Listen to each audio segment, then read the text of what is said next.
Hai semua, bismillahirrahmanirrahim. Alhamdulillahirrabbilalamin.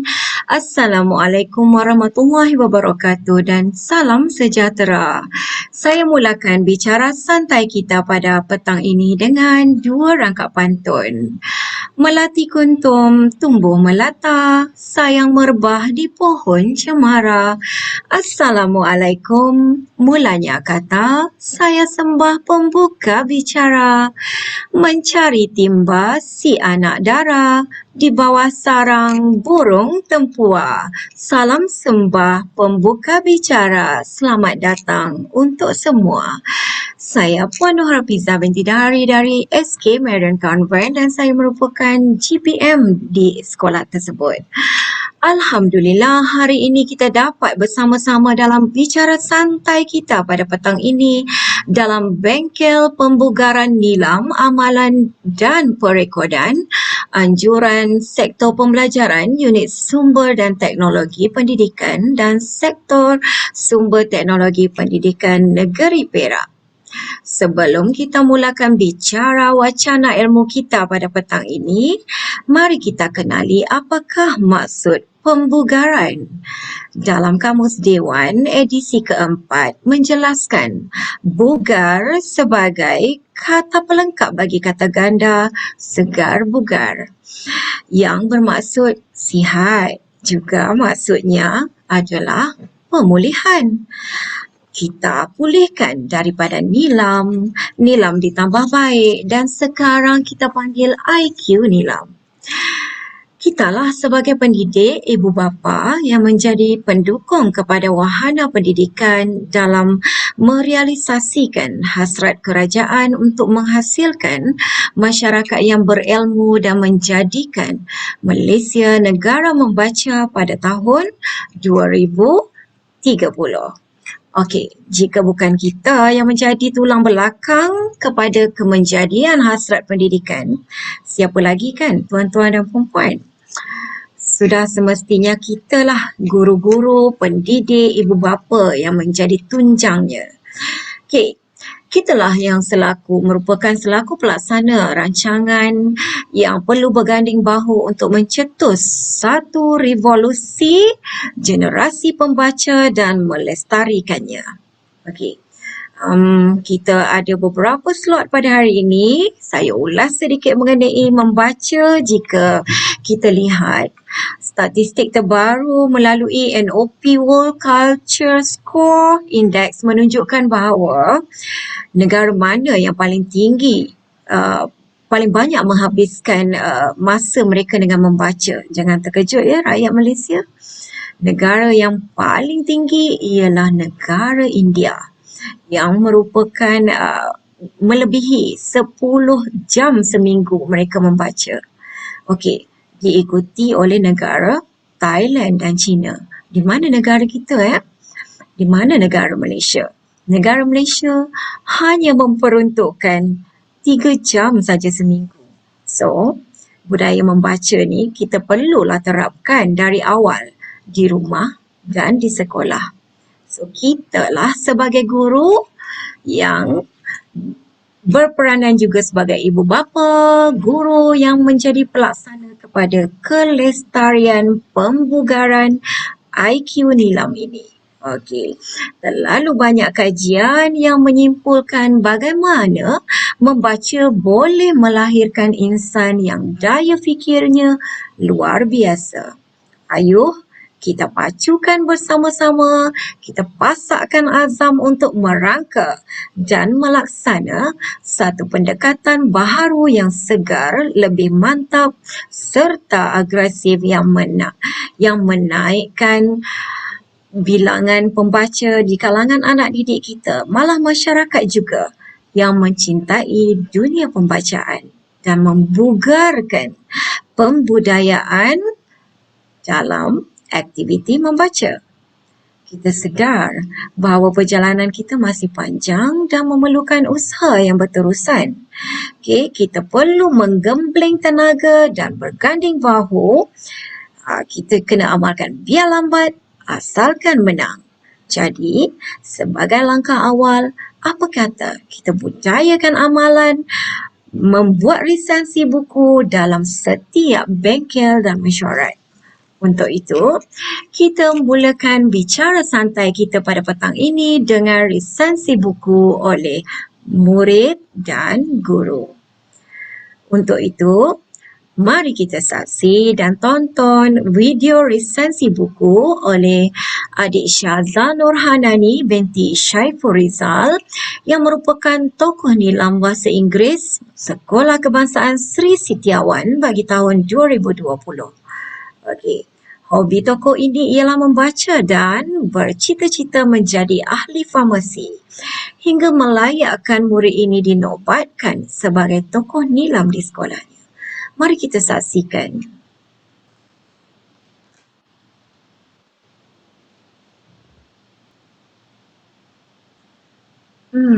Tak dengar ya? Saya rasa kita tak dengar ni suara murid ni. Kita cuba sekali lagi. Ramai audiens nak dengar ni. Okey, oleh kerana kita mengalami masalah teknikal tadi video murid ini, kita teruskan dengan resensi buku oleh seorang guru pula. Okey, dipersilakan Puan Nur Haslila binti Hasan Sezali merupakan seorang guru bahasa Arab yang mengajar di Sekolah Kebangsaan Dendang Beruas. Betul kan cikgu? Ya, betul. Okey. Tajuk buku beliau hari ini ialah Ibu Itu Sungguh Ajaib. Okey, jadi mari kita pendengarkan resensi buku oleh Puan Nur Haslila. Dipersilakan. Assalamualaikum warahmatullahi wabarakatuh dan selamat sejahtera. Saya Nur Haslila binti Hasan Sezadi, berumur 36 tahun dari Sekolah Kebangsaan Dendang, Beruas. Bismillahirrahmanirrahim. Dari Tuhanmu telah memerintahkan kepada kamu supaya jangan menyembah selain Dia, dan hendaklah kamu berbuat baik kepada ibu bapamu dengan sebaik-baiknya. Jika salah seorang di antara keduanya atau kedua-duanya sudah berusia dalam pemeliharaanmu, maka janganlah sekali-kali kamu mengatakan dan janganlah kamu mengherdik mereka dan ucapkanlah kepada mereka perkataan yang mulia. Surah Al-Isra ayat ke-23. Pada petang yang sungguh bermakna ini, izinkan saya berkongsi bersama anda semua sebuah karya ulung berjudul Ibu Itu Sungguh Ajaib. Buku ini ditulis oleh seorang pengarang dari Nusantara bernama Bilif Abdul dan ianya telah dialih bahasa oleh Nur Atirah binti Syamsuddin dan disemak oleh Dr. Muhammad Fuzi Usuf. Buku ini pertama kali diterbitkan pada tahun 2012 oleh Al-Hidayah House of Publishers Sendirian Berhad. Buku ini mengandungi 204 halaman bercetak termasuk 2 muka surat glossary dan juga 9 bab di dalamnya. Buku ini bertemakan nilai kasih sayang dan keistimewaan seorang wanita yang bergelar ibu. Jika ditanya, siapakah insan yang kuat, paling luar biasa dan paling istimewa di dunia ini, pasti jawapan kita adalah ibu. Buku ini membicarakan tentang keagungan dan keistimewaan seorang ibu. Walaupun fizikalnya yang santun dan lemah lembut, tetapi di sebalik semua itu tersimpan kekuatan dan ketabahan luar biasa yang tidak dimiliki oleh mana-mana lelaki. Ibarat, jangan disangkal tangan yang lembut menguai boyan itu tidak mampu menggoncang dunia. Lihatlah Siti Hajar, seorang ibu luar biasa yang ditinggalkan sendirian bersama anaknya yang masih bayi, iaitu Nabi Ismail. Bayangkanlah di bawah terik matahari dan haba padang pasir Arab, Siti Hajar tabah membesarkan dan memelihara anaknya sendirian. Begitu juga kisah Ummul Mukminin Siti Khadijah. Setia menjalankan tanggungjawabnya, membesar dan mendidik anak-anaknya di samping menemani si suami Nabi Muhammad sallallahu alaihi wasallam dalam perjuangan dakwah Islam. Beliau juga berhadapan dengan tentangan dan tekanan dari pelbagai pihak hingga akhir hayatnya. Buku ini cuba mengajak kita kembali berfikir dan merenung tentang erti pengorbanan seorang insan bernama ibu. Dengan memaparkan kisah-kisah sejarah yang berunsurkan pengajaran, penghayatan, nilai-nilai murni, keharmonian, kesedaran, dan kecintaan terhadap ibu.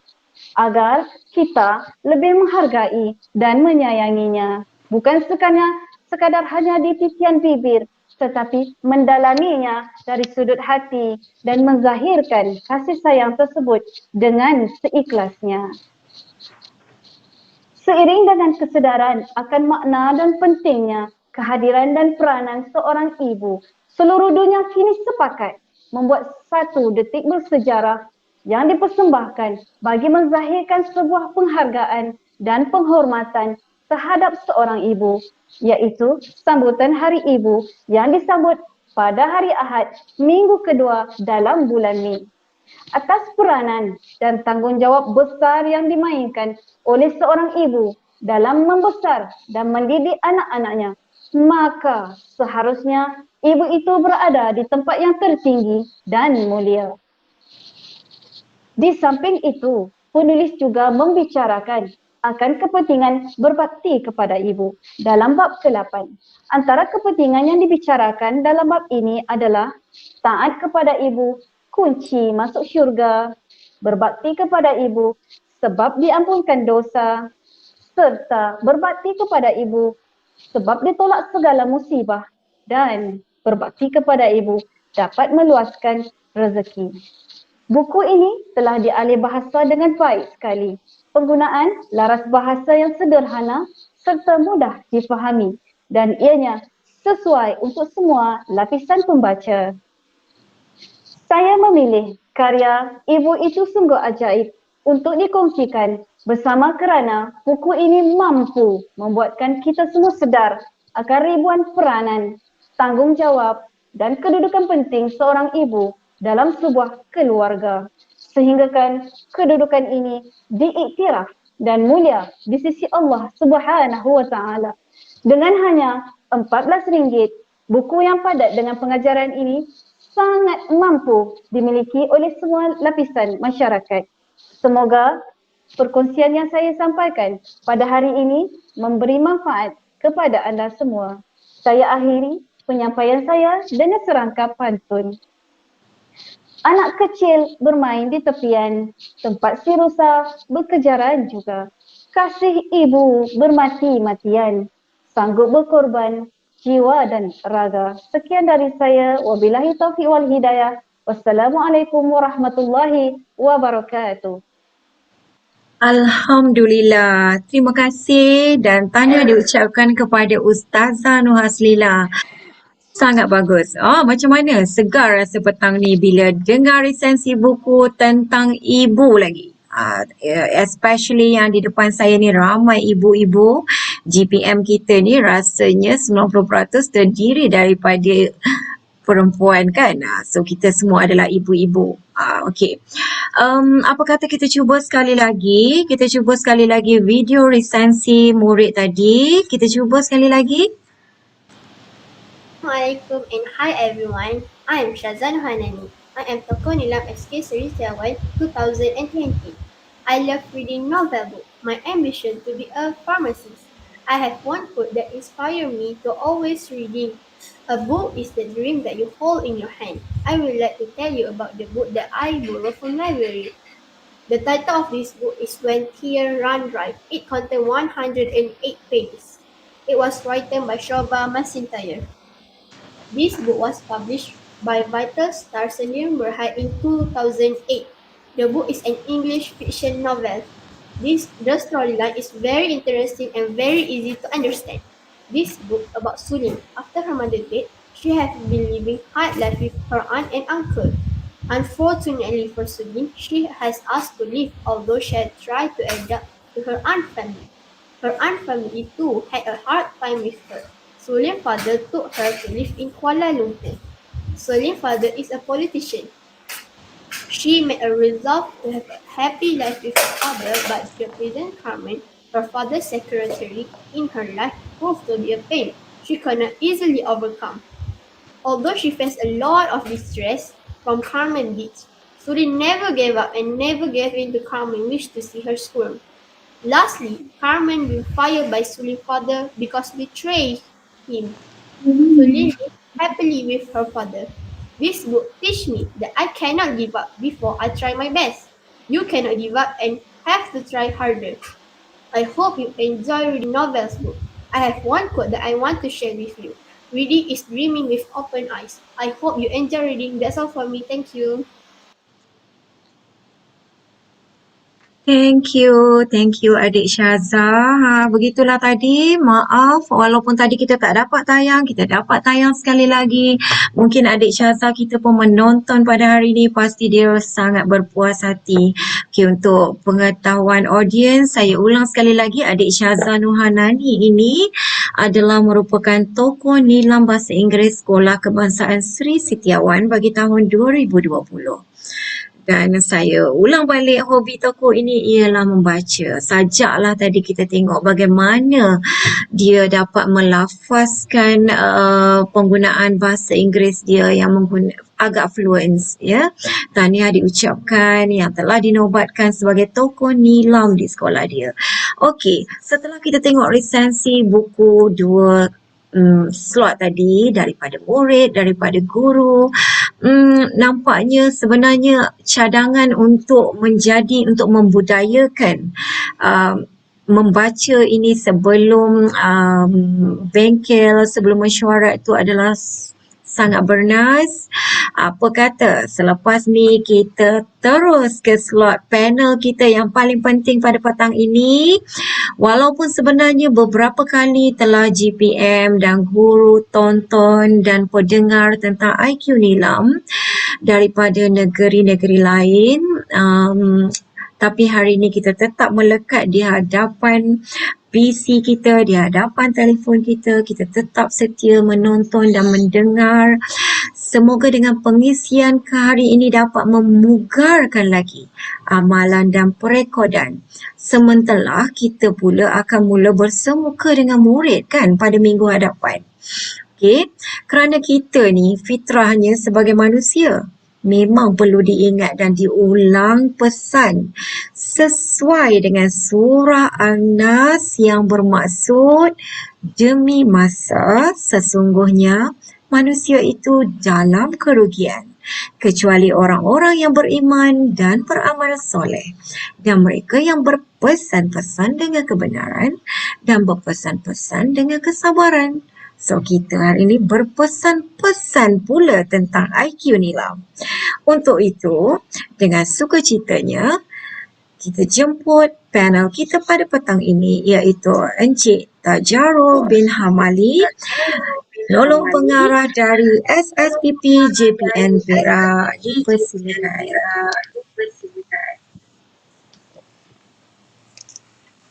Assalamualaikum warahmatullahi wabarakatuh. Terima kasih moderator hari ini, Cikgu Nur Hafizah binti Dahari. Orang yang ceria sentiasa, ya. Tudung pun cantik warna biru. Alright. Dan terima kasih juga kepada pembentang resensi buku tadi iaitu adik Syaza Nurhani binti Syaiful Rizal dan Ustazah Nur Haslilah binti Hassan Sazali. Okay, dua-dua pun sangat hebat, saya sangat gembira. Okay. Dan seboleh-bolehnya lah saya cadangkan untuk warga Perak tu sendiri, sekiranya ada apa-apa event sahaja seperti yang disebut oleh moderator sebentar tadi, apa-apa saja event di sekolah, di daerah atau di mana-mana saja, di rumah pun boleh sebenarnya. Okay. Cuba kita membudayakan resensi di daerah atau okay, kita cuba membudayakan resensi buku ini, sesuatu yang sangat baik, yang sangat bagus untuk semua orang. Kalau tak resensi, kita tak membaca. Okay, jadi mesti kena baca dahulu kan. Okay, jadi saya teruskan kepada slide kita yang akan saya tunjukkan sebentar lagi. Tapi terlebih dahulu saya nak ucapkan terima kasih juga kepada semua GPM, sama ada dari negeri Perak ataupun daripada luar Perak, di mana sahaja. Terima kasih menyertai kami.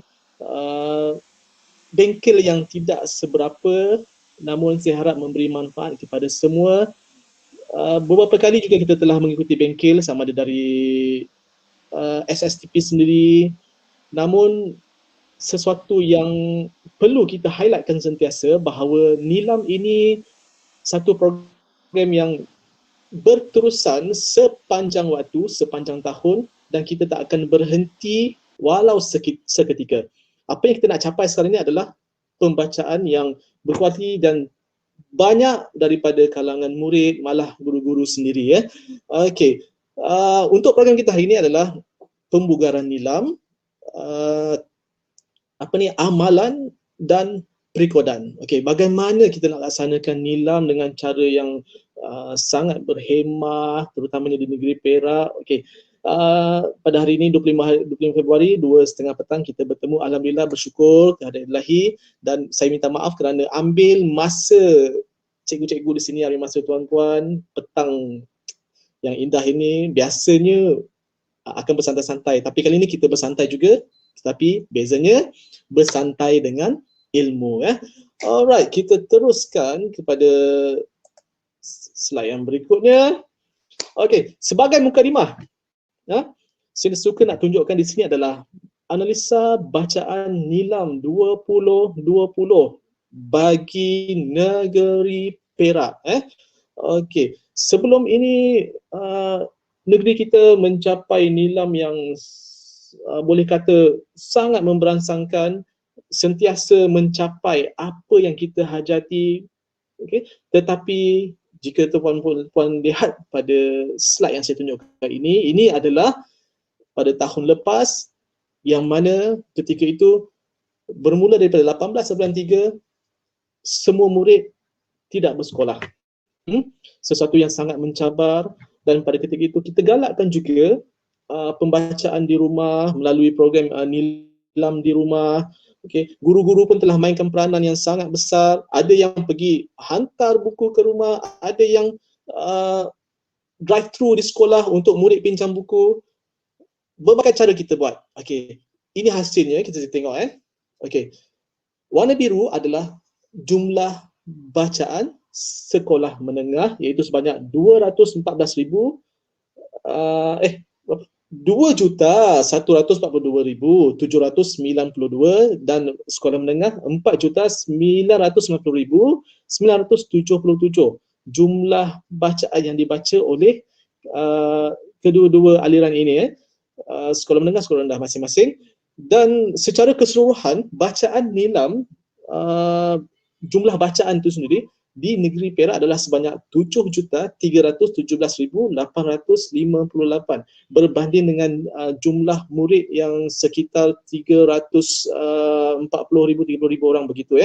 Dan bagi sekolah menengah, purata bacaannya pada tahun lepas yang kita saya rasa sangat menyedihkan jugalah, tetapi apakan daya kita telah mencuba pelbagai cara, tetapi situasi pada waktu tahun lepas dengan pandemik, dengan tak boleh sekolah, menghalang kita, membataskan program Nilam kita. Al-maklum juga murid-murid di rumah kadang-kadang sumber bahannya sangat terhad berbanding di sekolah. Di sekolah ada perpustakaan yang hebat, yang bermacam-macam bahan bacaan mereka boleh baca, tapi di rumah agak berbeza. Sekolah rendah, purata bacaannya adalah 24 buah bahan bacaan bagi seorang murid, dan secara keseluruhan negeri Perak cuma mencapai 21 purata bahan bacaan pada tahun 2020. Saya rasa cikgu-cikgu semua tahu pada tahun sebelum ini, pada tahun 2020, jumlah sasaran kita, KPI bagi negeri dan juga kebangsaan adalah sebanyak 39 buah bahan bacaan. Tetapi kita cuma mencapai lebih kurang dalam 50% sahaja.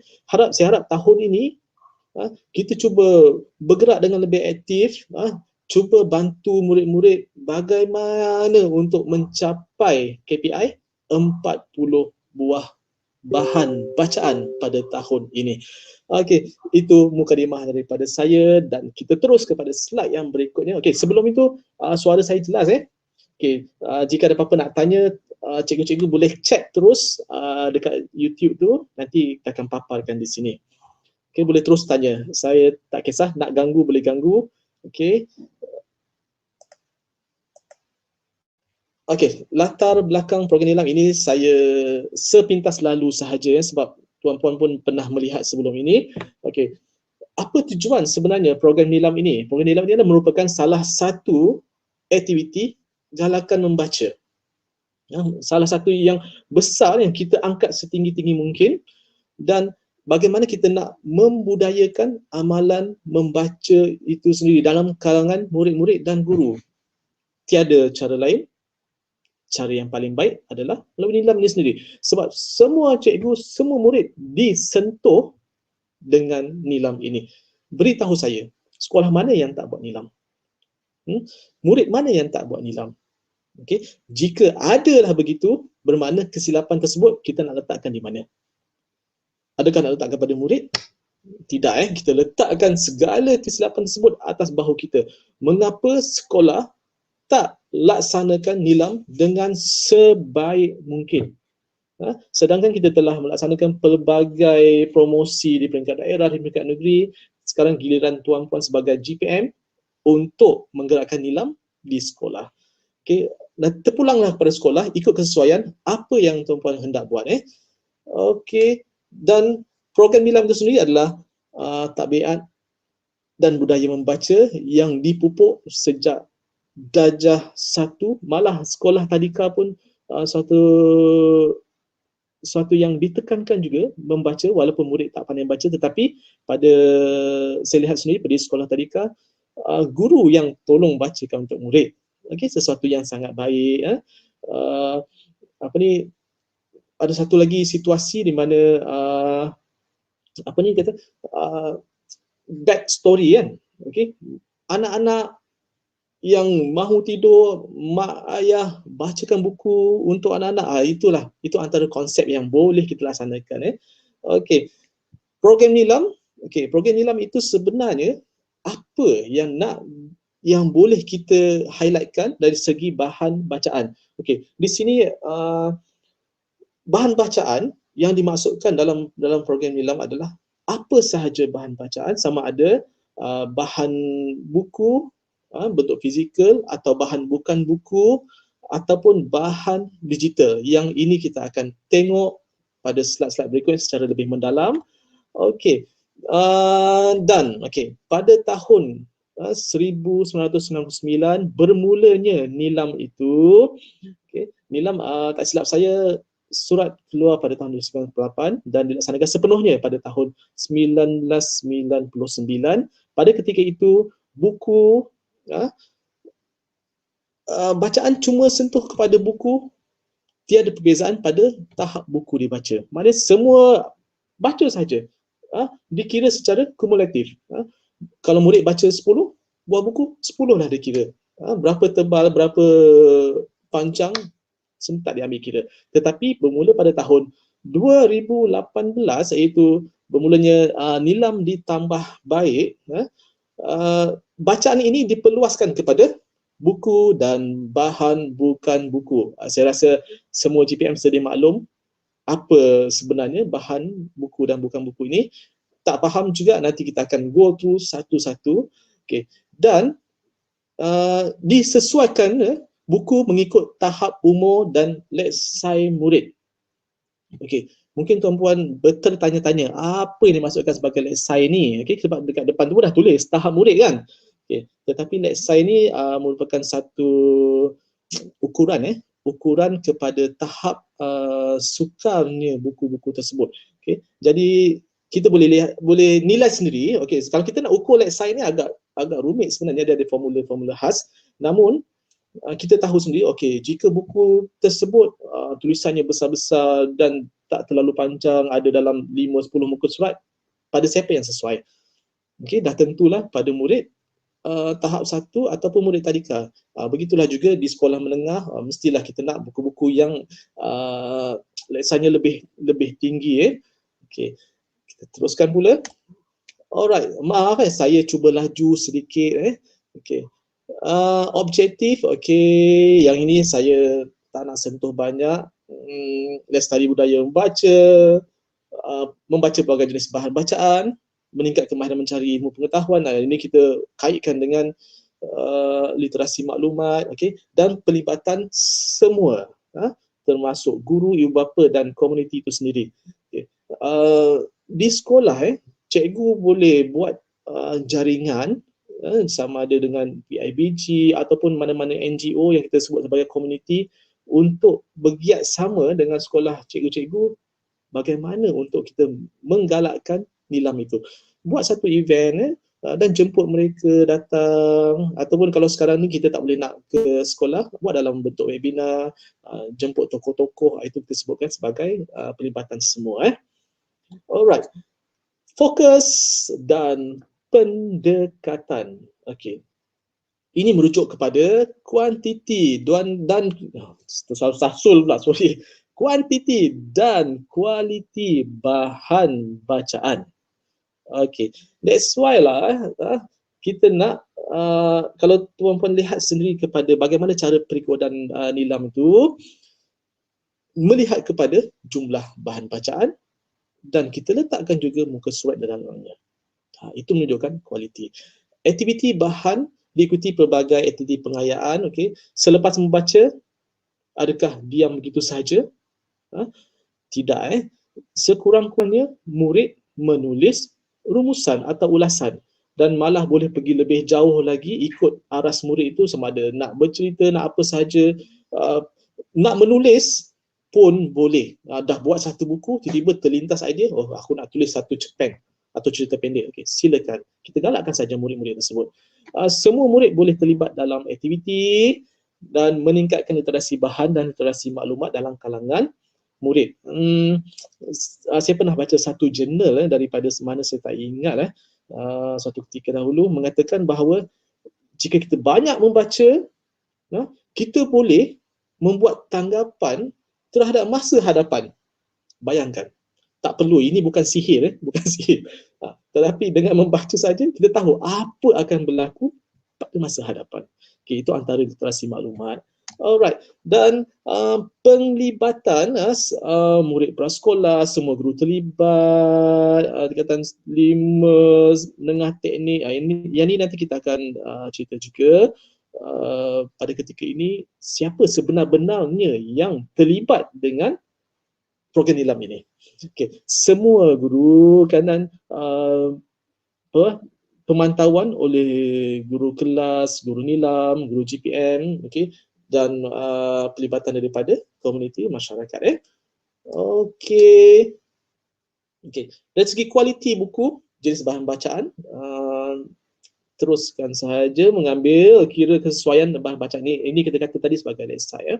Okay. Buku dan bahan bacaan dalam pelbagai format dan sumber. Okey, ini cikgu baca sendirilah, ini perkara yang umum.